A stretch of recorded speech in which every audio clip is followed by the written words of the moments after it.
Libération des 46 militaires ivoiriens détenus au Mali, hasard de calendrier ou reculade de Bamako. La libération des 46 soldats ivoiriens détenus au Mali depuis le 10 juillet 2022 à leur descente d'avion à l'aéroport de Bamako et dont la libération intervient ce 6 janvier 2023, 4 jours avant la fin de leur mission qui consistait à prendre la relève du 7e détachement de la Nationale Support Élément dans le pays suscite davantage de questions. L'ordre de mission produit par le ministère d'État, ministère de la Défense de Côte d'Ivoire indique clairement que le contingent devait séjourner au Mali du 10 juillet 2022 au 10 janvier 2023. Ce qui est présenté comme un hasard de calendrier à Bamako semble conforter les observateurs qui n'ont cessé de marteler qu'il s'agissait plutôt d'un moyen de communication interne pour les tenants du pouvoir à Bamako, mais également un moyen de pression, dont les résultats sont scrutés de près, sur les chefs d'État de la CEDEAO suite à la prise de sanctions à l'encontre du gouvernement malien de transition. Tout est bien qui finit bien, pourrait-on dire. Mais les prochains jours permettront aux différentes parties de faire le bilan de cet accrochage sans précédent entre la Côte d'Ivoire et le Mali. Si à Bamako le sentiment dominant chez les pro-juntes est notamment la victoire du Mali contre son grand voisin, de par la force économique notamment, et la fierté d'avoir pu faire entendre sa voix face au monde, à Abidjan, l'on n'est pas loin du non-événement dans l'appréciation de ce dénouement. Dans les jours et les semaines qui suivront, chaque partie s'attellera donc à communiquer sur son bilan au sortir de cette crise. Dans les deux pays, partisans du pouvoir et de l'opposition s'écharpent encore sur les réseaux sociaux.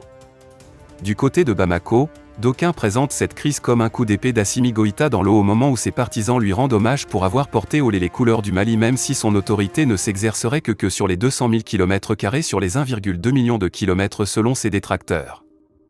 En Côte d'Ivoire, les proches du pouvoir jubilent et mettent en avant la constance et la sérénité dont aurait fait preuve le gouvernement qui s'est gardé globalement de commenter la crise avec le Mali.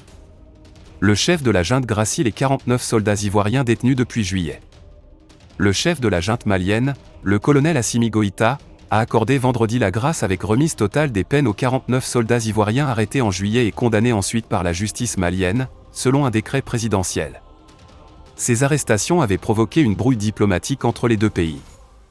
Les 49 militaires ivoiriens détenus au Mali depuis juillet ont obtenu la grâce, vendredi 6 janvier, du chef de la junte malienne, Assimi Goïta, a indiqué un porte-parole du gouvernement.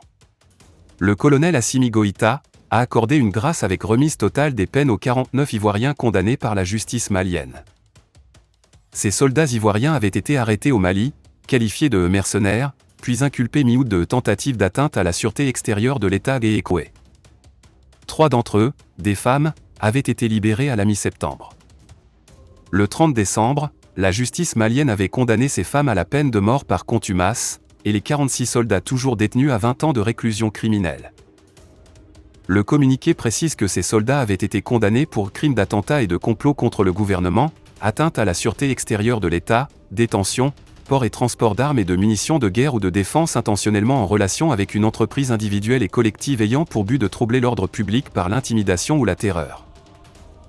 Le 4 janvier, le président togolais, Faure Gnassingbé, chargé d'apaiser les tensions dans cette affaire, s'était déplacé à Bamako pour une visite de quelques heures.